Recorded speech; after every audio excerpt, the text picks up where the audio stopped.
बच्चों good morning. आज अपन कबीर के पदों की चर्चा करेंगे। कबीर के कुल 6 पद हैं और अपन एक एक करके इनका भावार्थ जानते हैं। पहला जो इनका पद है वो है, त्याग तो ऐसो कीजिए सब कुछ एक ही बार, सब प्रभु का मेरा नहीं निहचे किए विचार। मतलब होगा, कबीरदास जी कहते हैं कि एक व्यक्ति को त्याग करते समय सब कुछ एक बार में ही कर देना चाहिए। जब भी वो दान देता है या त्याग करता है या किसी को भेंट देता है तो एक बार में दे देना चाहिए। और उस समय उसके मन में ये दृढ़ भाव और विश्वास होना चाहिए कि जो कुछ मैं दे रहा हूँ वो ईश्वर का दिया हुआ दे रहा हूँ, इसमें मेरा कुछ नहीं है। तो ऐसा त्याग और ऐसा दान श्रेष्ठ माना जाता है। अगर आप दान करके एहसान जताते हो तो वो दान श्रेष्ठ नहीं है। जो भी देना एक बार में दे दो और मन में ये भाव रखो कि जो दे रहा हूँ वो ईश्वर का दिया हुआ दे रहा हूँ, उसमें मेरा कुछ नहीं है। ये इसका भावार्थ होगा। पद नंबर जो 2 है वो है, सुनिए गुण की वार्ता ओगुन लीजिए नाही, हंस क्षीर को गहत है नीर सो त्यागे जाहे। नीर यानी जल, त्यागे यानी त्यागना, जाहे यानी जाना, ओगुन यानी अवगुण, है ना। वार्ता यानी श्रेष्ठता।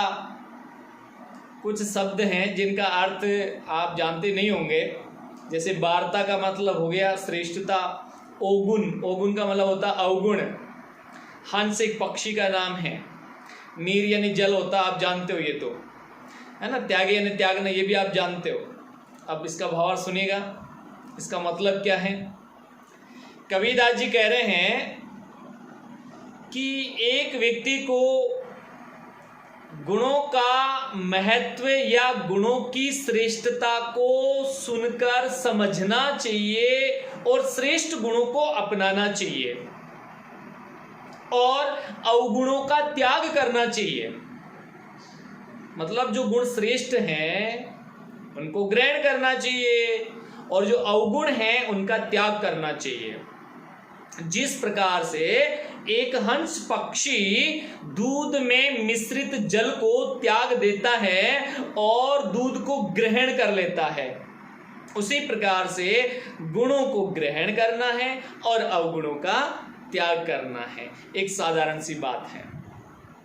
पद नंबर जो 3 है कबीरदास जी का, वो सुनेगा।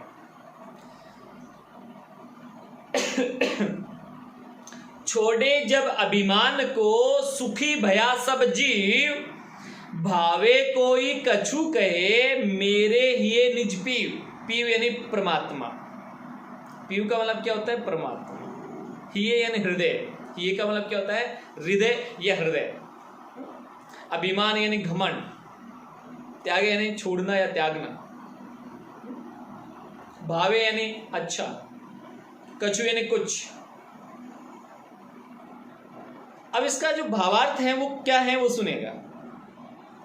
कबीरदास जी कह रहे हैं कि एक व्यक्ति को इस संसार में कर्ता और भोक्ता होने का अभिमान त्यागने से या सब कुछ मैं हूं इसका भाव छोड़ने से एक व्यक्ति संसार में सभी प्रकार से सुखी हो जाता है। मतलब क्या है वो सुनिएगा कि जब एक व्यक्ति कर्ता और भोक्ता का अभिमान त्याग देता है या सब कुछ मैं हूं ये भाव छोड़ देता है तो वो संसार में सभी प्रकार से सुखी हो जाता है।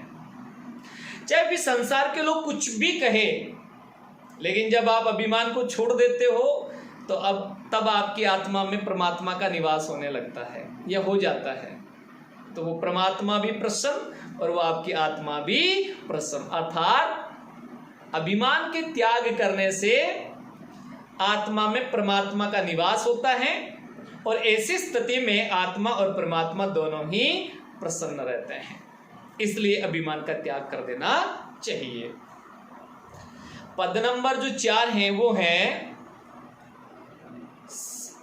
जाति न पूछो साधु की पूछ लीजिए ज्ञान, मोल करो तलवार का पड़ा रहने दो मयान। साधु का मतलब सज्जन व्यक्ति है ना। मोल यानी मूल्य, तलवार आप जानते ही हो, बाकी साधारण शब्द हैं जिनका अर्थ आप जानते हैं। अब सुनिएगा, कोई विशेष शब्द नहीं है जिसका अर्थ आप नहीं जानते हो। अब इसका अर्थ है, कबीरदास जी कह रहे हैं कि सज्जन व्यक्ति से उसकी जाति नहीं पूछनी चाहिए, बल्कि उससे तो ज्ञान की बातें पूछनी चाहिए। जिस प्रकार से मयान में पड़ी हुई तलवार का मूल्य आंकते हैं, मूल्य पूछते हैं, न कि मयान का, क्योंकि जो तलवार है वो महत्वपूर्ण है। युद्ध तलवार से जीता जाता है, न कि मयान से। इसलिए हम महत्व की दृष्टि से मूल्य तलवार का जानते हैं, न कि मयान का। उसी प्रकार से साधु की जो जाति है वो महत्वपूर्ण नहीं है, सज्जन व्यक्ति की जाति महत्वपूर्ण नहीं है, उसका ज्ञान महत्वपूर्ण है। इसलिए उससे उसकी जाति नहीं पूछनी चाहिए, बल्कि उससे तो ज्ञान की बातें करनी चाहिए, ज्ञान की चर्चा करनी चाहिए, या ज्ञान की बातें पूछनी चाहिए। बहुत अच्छी बात कही। पद नंबर जो 5 है वो है, संगत कीजिए साधु की कभी न निष्फल होए, लोहा पारस परत ते सोबी कंचन होए। संगत कीजिए साधु की, साधु का मतलब मैंने बता दिया, सज्जन होता है साधु का मतलब।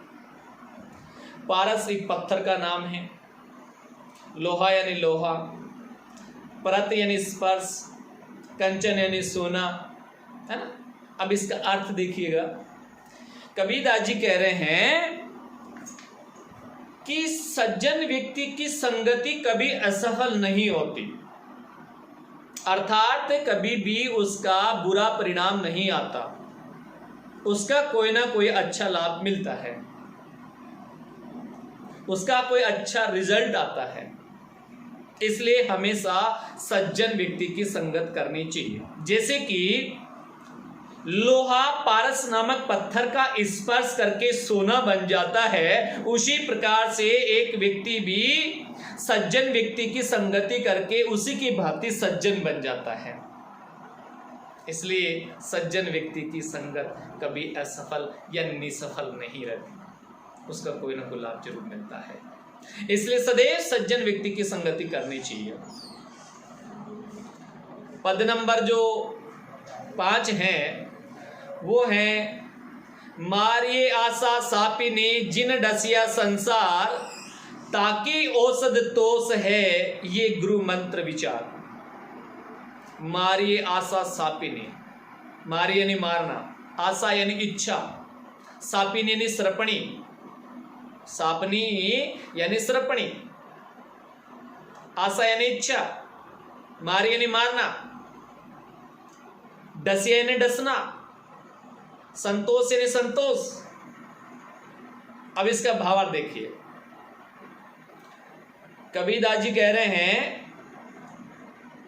कि जो ये दुरासा रूपी सरपणी ने पूरे संसार को डस रखा है, इस दुरासा रूपी सरपणी ने पूरे संसार को डस रखा है, जिससे पूरा संसार व्यथित, बेचैन और पीड़ित है। और इस दुरासा रूपी सरपणी को मारने की एक ही दवाई है, और वो है संतोष, और यही गुरु का मंत्र है और गुरु का विचार है। अर्थात यहां पर ये जो मन में तरह तरह की बुरी इच्छाएं प्रकट होती है, उसको सरपणी का रूप दिया है यहां पर, कि ये बुरी इच्छाएं क्या करती हैं, पूरे संसार को परेशान करती हैं, हर व्यक्ति को बेचैन करती है, व्यथित करती हैं। मन में समय समय पर प्रकट होने वाली ये बुरी इच्छाएं हमारे को क्या करती है, कचोड़ती है, परेशान करती है, व्यथित करती है, बेचैन बनाती है, ये बेचैन करती है। तो यहां पर इन बुरी इच्छाओं को किसका रूप दिया, सरपणी का।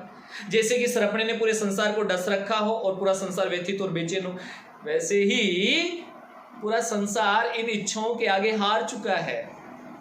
और जो मन में तरह तरह की बुरी इच्छाएं प्रकट होती है, उसकी वजह से हम बेचैन हैं, परेशान हैं, अगर आप इन बुरी इच्छाओं से बचना चाहते हो तो उसकी एक ही औषधि है, उसकी एक ही दवाई है, मन में संतोष धारण कर लो, तो आप इन बुरी इच्छाओं से बच जाओगे। तो आप इन बुरी इच्छाओं से बच जाओगे, अन्यथा आप इन बुरी इच्छाओं से नहीं बच सकते। और यही गुरु का श्रेष्ठ मंत्र है या विचार है। यही क्या है? गुरु का श्रेष्ठ मंत्र और विचार है। अगला जो पद है वो सुनिएगा, छठा पद। कागा काको धन हरे, कोयल काको देत, मीठा शब्द सुनाए के जग अपनो करी लेत। कागा यानी कौवा, काको यानी किसको, धन यानी दौलत या धन, कोयल यानी कोयल है, देत यानी देना, मीठा यानी मीठे, सुना यानी सुनाकर, जग यानी संसार, करी लेती यानी बना लेती है, अपना कर लेती है। अब सुनेगा इसका भावार्थ। कबीरदास जी क्या कह रहे हैं इसके माध्यम से कि कौवा किसका धन चुराता है और कोयल किसको धन देती है। न तो कौवा किसी का धन चुराता है और ना ही कोयल किसी को धन देती है, फिर भी कोयल मीठे शब्द सुनाकर संसार को अपना बना लेती है और कौवा अपनी कर्कश ध्वनि की वजह से किसी को अच्छा नहीं लगता और कोयल मीठे शब्द सुनाकर सभी को अपना बना लेती है, या हर किसी को कोयल प्रिय लगती है। तो यहाँ पर मधुर वाणी का महत्व तो बताया गया है कि जो मीठा बोलता है वो संसार के ऊपर राज करता है या संसार को अपना बना लेता है। तो इस प्रकार से ये 6 पद आपको मैंने बता दिए हैं। बाकी जब ऑफलाइन क्लास होगी तब और विस्तार पूर्वक आपको बता दिए जाएंगे। धन्यवाद बच्चों। अब अगले वीडियो में अपन जो तुलसीदास के पद हैं उनकी चर्चा करेंगे।